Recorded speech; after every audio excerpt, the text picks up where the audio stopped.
Hi guys, welcome back to the Christian Nerds Unite podcast.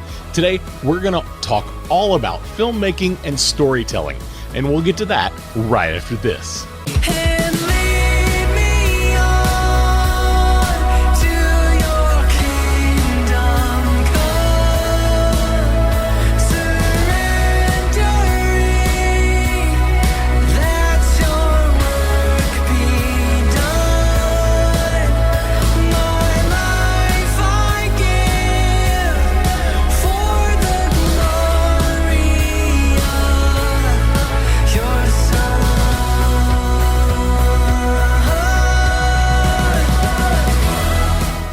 Before we get started, let's start with some scripture. Matthew 13, 33 through 35. He told them another parable. The kingdom of heaven is like leaven, that a woman took and hid in 3 measures of flour, till it was all leavened. All these things Jesus said to the crowds in parables. Indeed, he said nothing to them without a parable. This was to fulfill what was spoken by the prophet. I will open my mouth in parables. I will utter what has been hidden since the foundation of the world. And Matthew 13, 10 through 13. Then the disciples came and said to him, "Why do you speak to them in parables?" And he answered them, "To you it has been given to know the secrets of the kingdom of heaven, but to them it has not been given. For to the one who has, more will be given, and he will have an abundance. But from the one who has not, even what he has will be taken away. This is why I speak to them in parables, because seeing they do not see, and hearing they do not hear, nor do they understand." Now, a lot of us know that Jesus taught in stories and parables all the time. Well, today, we use stories to help communicate ideas. I have a good friend who always has a story when he wants to explain something to me, especially when he's trying to convince me of some idea he has. He always starts with, "Just imagine," and then he tells me this story of the way things could be if everything went right. Stories help children remember ideas. It helps us to internalize things better. It gives us a better picture of what the future could be like in daily life. We use stories all the time. Even commercials. The best commercials use stories to tell us why we should buy a product. Storytelling is a powerful, powerful medium, and it's used all the time, all around us. And if you're not using it to share the gospel, I think you might be missing out. So I want to share some things about storytelling and about filmmaking. I've actually done a couple of short films that I've directed, helped write. I directed them, put the cast and crew together, some crazy stuff. And it was really, really fun. Took them through film festivals. It was quite a ride. I've also helped produce a feature documentary about a tornado that came through Moore, Oklahoma in 2013. And we followed 4 different individuals and their faith journey during this time after the tornado. You know, how the tornado affected their faith journey. And it was a phenomenal adventure to go through and tell those stories. Well, filmmaking is all about storytelling, and Christian filmmaking should be even more so. Now, what makes something a Christian film? This is a question that I get asked all the time, and because I'm in, the industry, I have been in the industry, and I ask this to other filmmakers as well. What exactly makes something a Christian film? Is that a genre? Well, not exactly, because you could have a Christian science fiction movie, or a Christian romance, or a Christian drama, or a Christian comedy. This is more of an adjective, and it's less of a genre. But we kind of have this picture of what we think, this is what all Christian films are today, because we're starting to see some films that are blatantly Christian and are marketed specifically to a Christian audience. Now, So what makes something a Christian film? Is it the content and the subject matter? I definitely think it can be, but I don't think that's all it is. Now, Bible stories, we see movies like The Passion of the Christ, which did phenomenally well in theaters. It is a rated R Christian film about the Passion of Christ, the last days of Christ on earth before he was crucified and before the resurrection. It's an amazing film. It is so well done. Then we have, stories like The Chosen. It's not exactly a film. It's more of a TV show, and it's being produced and developed and provided in a different way than a lot of films and TV shows have been done in the past. So it's a little different model, but The Chosen is, once again, it's a Bible story. It takes liberties a bit, and it's more about those people who are around Jesus and what might have happened while Jesus was there.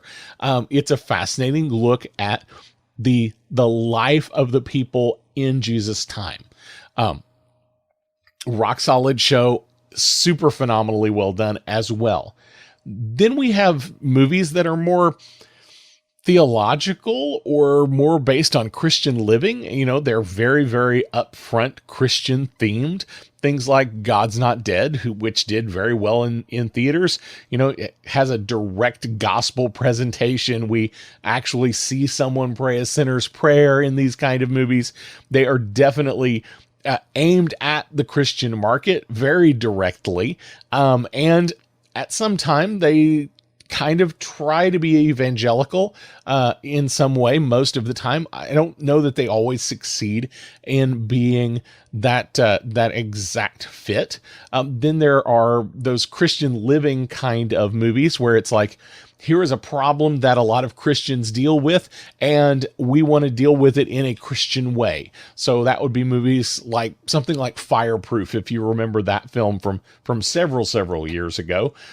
Looking at a man who's basically addicted to porn and how he deals with that and how he comes back to a loving relationship with his wife, and it's all from a Christian perspective. Then we have movies that just kind of have a faith theme or a moral story. And these are not, like I said, they're not the Christian living. Sometimes they're more fantasy. So these would be things like, a straight allegory, like Narnia, the Narnia movies, the Narnia books. They are literally allegories. Aslan is clearly a Jesus analog in those books and movies. There's no question about it. C.S. Lewis even says that it is. Then we have movies that are more the good versus evil, where we see good prevail every time. So these might be movies like The Lord of the Rings, books like The Lord of the Rings. They're not direct allegories. J.R.R. Tolkien pretty blatantly says this is not allegorical. I didn't intend this to be Christian, but J.R.R. Tolkien later on does admit that, he is a devout Catholic, and that definitely comes through in his writing style, whether he intended it or not. So we can see those kind of pictures. They're not as allegorical, so they're not as precise, but I've actually done an episode. You can go back and watch it. One of my older episodes, it talks about Christ figures that you can find in the Lord of the Rings, and who in the Lord of the Rings kind of fits that a part of who Christ is. Like I said, we don't have an Aslan character that is blatantly a Christ figure, but we have different characters who take on certain aspects of who Christ is throughout the books. And that's something you can go back and check out. There are clearly some biblical ideas there, whether J.R.R. Tolkien intended them or not. And now I think there's a lot of books and movies that you can pull out Christian ideas simply because it's a good versus evil, whether or not anyone in the film had intended that or not. Now there's a different kind of movie, something like Signs. Now, this is not a blatantly Christian movie. It was never intended to be a Christian movie, and I don't believe M. Night Shyamalan considers himself a believer. It did have Mel Gibson in the movie, and Mel Gibson is a believer. But this is a movie basically about an alien invasion. But in the end, we see Mel Gibson's character regain his faith. So he has this redemption arc. You know, he's kind of lost his faith. He's disillusioned, but in the end, he regains his faith in God. Now, that is a blatant Christian theme in a movie that is not intended to be a Christian movie. And I think those can be super effective if they're done well and if the characters are treated properly. And I think that's an important thing. Anytime we're dealing with a movie that deals with faith topics, but deals with the characters in a way that isn't appropriate or doesn't work well, then we don't see those faith threads weaved in and out. I think it can be done, and I think Signs is a movie where it was done pretty well. Whether it was intended or not, I think it works. Like I said, some films have very, very explicit Christian themes. Others simply have Christian ideas or faith themes weaved in and out of them. Now, another option here is, what makes a Christian film? Is it the target audience? Was the film intended to be evangelistic, meaning did the producers make this movie hoping that unbelievers would see it and become believers? Was the goal to convince people to believe? And that's where I would call a movie evangelistic, and God's Not Dead kind of fits into that category a little bit, because that is one of the goals, I think, of that movie. Is it simply entertainment for believers? Now, I think God's Not Dead also fits into this. I think I Can Only Imagine is probably a better fit for that. A movie that it's really designed to be entertainment aimed at a believing audience. I think that's a fine thing to do. Some people were like, if it's just entertainment aimed at believers and it doesn't have that evangelistic part in it, then it's not any use. But I would go, if you and I are nerds and we watch Star Trek for fun, why can't we have a good, entertaining movie with big faith elements all through it? If it's well done, why can't we have that as entertainment for believers? I think it's possible. I think it can be done. I think it is done on occasion, but I don't think it's always done. And I think it's done rarely well. And that's, I think, a big problem. Now, I'm not going to go into all of the why some movies are horrible, even though they're supposed to be Christian movies, or why a lot of Christian movies are bad. That is storytelling, and we will get into some storytelling here in just a minute. But, that is just a nature of the beast. You have to be able to tell a good story first. And that has to be number one. If the story wasn't good, it's not going to make a good media. That's all there is to it. Now, the other part of that target audience I was just talking about is the saleability and the marketability. When companies are looking at whether to greenlight a film, they're going to look and say, does this have a built-in audience? Now, why do I say that? This is why, number one, you see a lot of books become movies, because the book already sold well, so there is a built-in audience that is expected to go see the movie. This would be things like, this is why Hunger Games became a movie. This is why Divergent became a movie, because the books had a huge following, so it was a no-brainer for the studio to write a big fat check and make a movie. Now, so in the Christian vein, we have to look at that as well.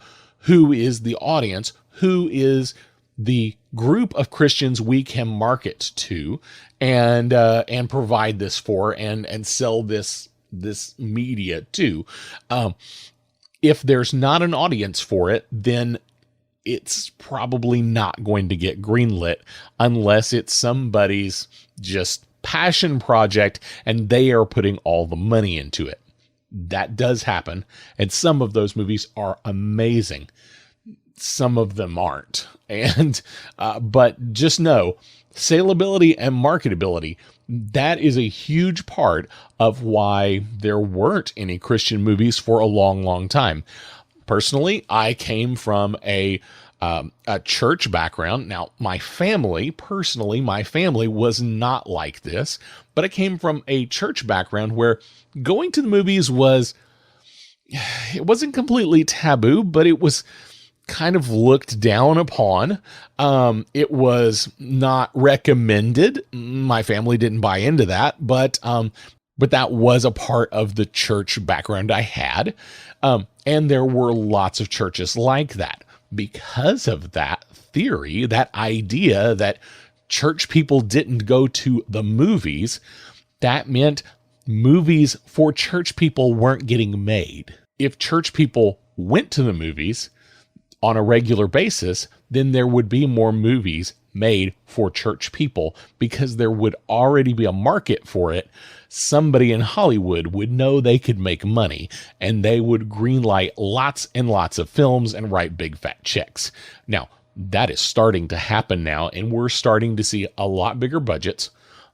And a lot of people will go, well, a big budget doesn't mean it's a good movie. You're right. I've seen some $200 million stinkers. It happens. Once again, you've got to have a good script, you've got to have good acting, and you have to have it well produced. Those are the three things that are going to make for a good movie. And when I say more money helps, well, more money means you can spend more pre-production time making sure the script really is good. You can spend more money on individual actors that are going to do better in the film. Then you have production. And if you've got a phenomenal story and a decent production, you can probably make money. But if you can do an amazing production and have an amazing script and have an amazing cast, you could have a winner. And that's kind of how all of that works. Whether you like it that way or not, that is the way this works. Now, another thing about that built-in audience. This is why it often feels like the same movies get made over and over again, and why movies get rebooted again and again and again, because they have a built-in audience. If people paid to see the first one, they'll probably pay to see the second one. Why do you think there is a Fast and Furious 9? Because people go and see them. So whether it's a secular movie or a Christian movie, if the formula works, they're going to keep it. If we keep going back to see it, they're going to make more of it. So be aware, if you think there are horrible movies that should never be made, don't go see them. Because there will be less of them. If they make money, there will be more of them. Once again, this is why we have Fast and Furious 9. Now, another thing that happens in a lot of movies, as far as faith goes, is we simply see faith depicted in a mainstream movie. This is a lot of times just a passing character or a moment in the film, or even if it is a major character, we'll have this character who is kind of stereotypically Christian in some way. Now, a lot of mainstream movies, this will be someone who is Catholic. And I've always wondered why, and I actually had a long conversation with Kenneth Moorfield. Kenneth Moorfield is professor of English at Campbell University, North Carolina. He is also a film critic and a believer. And I had a conversation with him about this, and a couple of things that I had thought, and he kind of confirmed them for me. He said that Catholicism, it simply has more periods of art history, a longer history of art. Another thing is Catholicism has easier markers or imagery. things that are readily viewed by anybody. They see it and they go, oh, he's Christian, he's Catholic, simply because they see it, either the priestly collar or the confessional booth or, a crucifix or a rosary. Those are iconic things that even non-believers will see and go, oh, they're Christian. And right or wrong, that is what a lot of mainstream movies will do. Now, it's harder to choose a specific Protestant style, in my opinion, because there's such a big difference between something like, a mega church in California or even a mega church here in Oklahoma. One of the biggest churches in the United States is actually based here in Oklahoma City. But there's a big difference between the look of, say, a mega church and, a small fundamentalist church in rural Arkansas. It's hard to get that, generic Protestantism, without getting a caricature of one or the other. And depending on what you do there, it may be hard to know they are a believer just by sight, in a traditional mainstream movie. And that's a lot of the reason we see Catholics portrayed in mainstream movies, simply because it's easy to see it. Now, one exception to this, and I'm a big fan, you may or may not be a big fan, I really enjoy Tyler Perry's work. He's done a nice job of depicting the African American church in his movies. Some people say it's too much of a campy caricature, and in some movies, I would say it is. In other movies, I think it's well done. In his more serious movies, I think it is more well done. Some of his movies are absolutely straight comedies. Those are not the movies I'm talking about here. He does manage to depict a Southern African American congregation, and it feels appropriate on the screen, and it doesn't feel out of character. It doesn't feel like he's shoehorned it in. It feels like it's simply part of the show.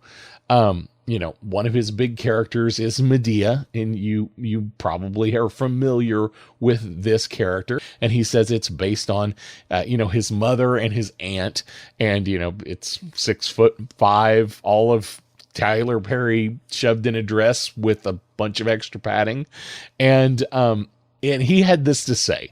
He said, what I found in plays, and that he did most of these movies were plays first. If you didn't know that, that's something that he has done for a long time. He did plays that he had written and had this character, and he eventually turned these into movies. So he was able to work through these scripts. Once again, good scripts. He was able to work through these scripts through the play process before going to the film. Now, this is what he says. What I found in plays is that this character, as irreverent as she is very disarming. She makes you feel comfortable. So what I've used her as is a tool to get people to laugh and relax so that I can talk about God, talk about faith, mention the name of Jesus in my films. And it works. It serves its purpose very well. I've seen lots of people who don't go to church, who have no concept of God, who have never really thought about it, begin to change their lives because of something that was said in the film or something that the character invited them to see. Now, I think that's a great philosophy. It's a fascinating idea that Tyler Perry said, I'm going to make these films in such a way that it feels natural for these characters to mention God, to mention Jesus, to show up at a church service so that I can get those things into people's lives. And I think he's done a really, really amazing job of making that happen. I do really enjoy his work. Going back to storytelling in general, if you read writing books or scripting books for movies, you're going to run into a couple of different things. You're going to run into this idea that there are only 7 stories. And I don't disagree with that. I've seen other lists where there's a few more, a few less, but overall, there are these general story ideas that get used a lot. And there is a popular book that depicts 7 stories. I think you can find all 7 of these stories in the Bible as well. I don't think these are new things. I think this is simply something that has been weaved in and out of our lives so much that, even in the Bible, it was there in the Bible, and we have just internalized it for all these years. Now, what are these stories I'm talking about? Here are the 7 stories, and here's, I think, a good example from the Bible. One is called Overcoming the Monster. And, this is the, somebody who has to defeat some big monster in their life, whatever that is. David and Goliath is a good example of this kind of movie. Then we have Rags to Riches. This might be Joseph, going from being a nobody in prison in Egypt to becoming the second in charge, only to Pharaoh. It could also be David going from a shepherd to a king. Next is The Quest. Now, this one is a little harder to fit in, but the quest idea could be the Israelites in the desert going to the promised land. Voyage and return. This might be Paul's missionary journeys. It could be a good example. Comedy is one that's a little bit of a stretch, but I think there is some humor in the Bible. I actually have a comedian on the show, and I shared a passage that I think is humorous, because I think the character, the person speaking, was a little snarky. So go listen to that episode. But comedy, here's one that I think is a little interesting and kind of funny. We've got Gideon. It's like I said, it's a bit of a stretch. Only 300 men managed to destroy the whole army of Midian, basically without fighting them at all. So another one could be Elijah and the priests of Baal, and he basically just straight up mocks them and says, "Hey, maybe your God is in the bathroom." That's pretty funny.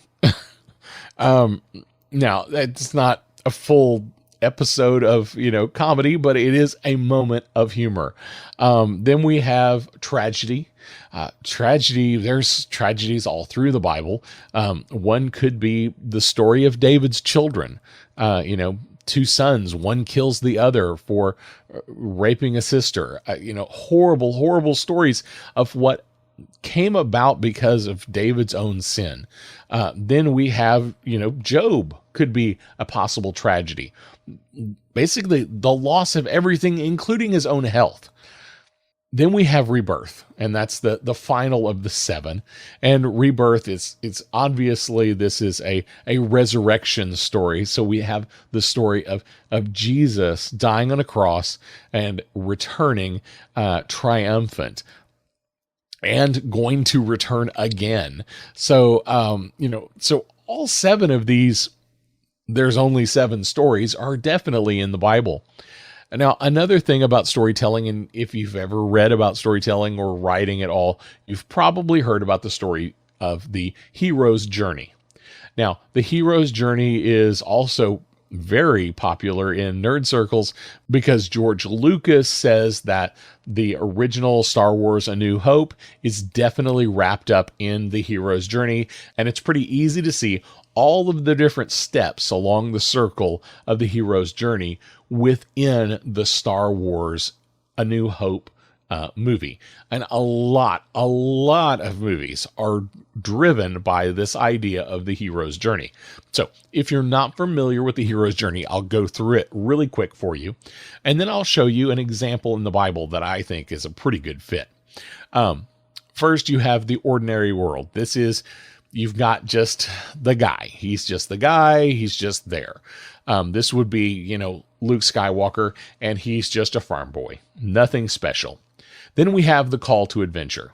Call to adventure, this could be, or sometimes it's called the problem. But basically something happens that gives him something else. There's something more out there, but he's not sure about all of it. So, call to adventure in the Star Wars A New Hope, we have, the droids, and the droids tell the story, and then we've got the Princess Leia, and, there's more out there. Then we have the refusal of the call, and this is kind of I can't do that. I'm stuck here. I can't do those kind of things. In A New Hope, Luke basically says, I can't do all that. Then we have meeting the mentor.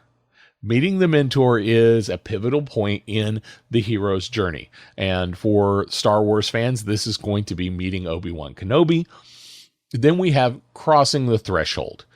This is the point where he has pushed past the idea of, I can't do this, into, I have to do something. And in A New Hope, this is Aunt Beru and Uncle Owen have died. There's nothing left for me here. I'm going to go with you. That's crossing the threshold. Then we have the tests and the allies and the enemies. This is where we introduce all the other characters.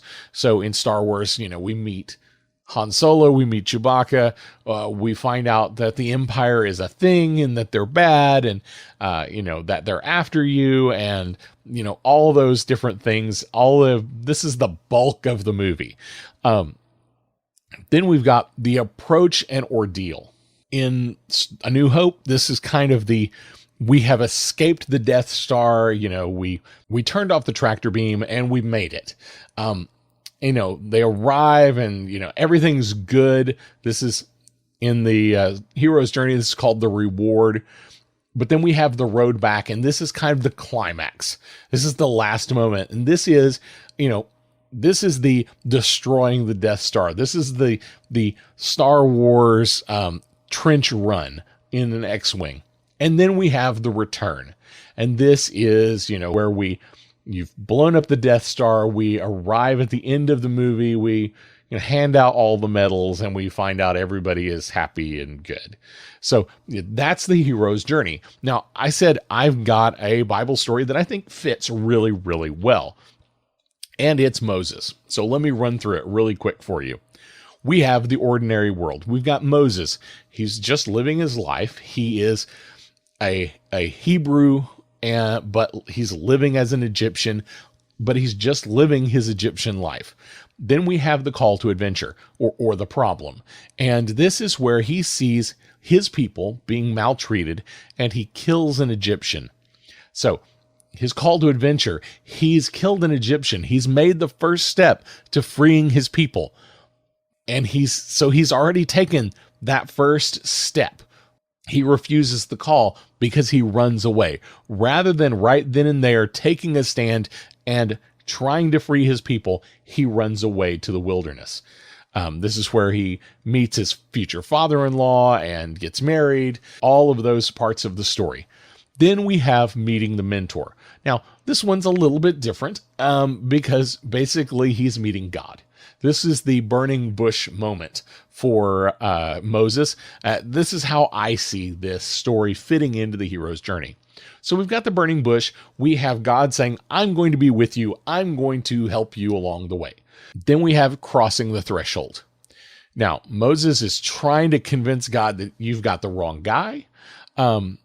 Moses in Exodus 3:11 says, but Moses said to God, who am I that I should go to Pharaoh and bring the children of Israel out of Egypt? He finally says yes, and he returns to Egypt. Now, we've got tests and allies and enemies. Now, this is the next step in the hero's journey. And we've got allies. We have Aaron. Aaron joins Moses as his mouthpiece. And then we have Pharaoh, who's obviously the bad guy in this story, and he makes them work harder. Things get harder for the Hebrews because Moses has asked if they can go a 3 days journey out and sacrifice. Even the people are opposed to Moses at this point.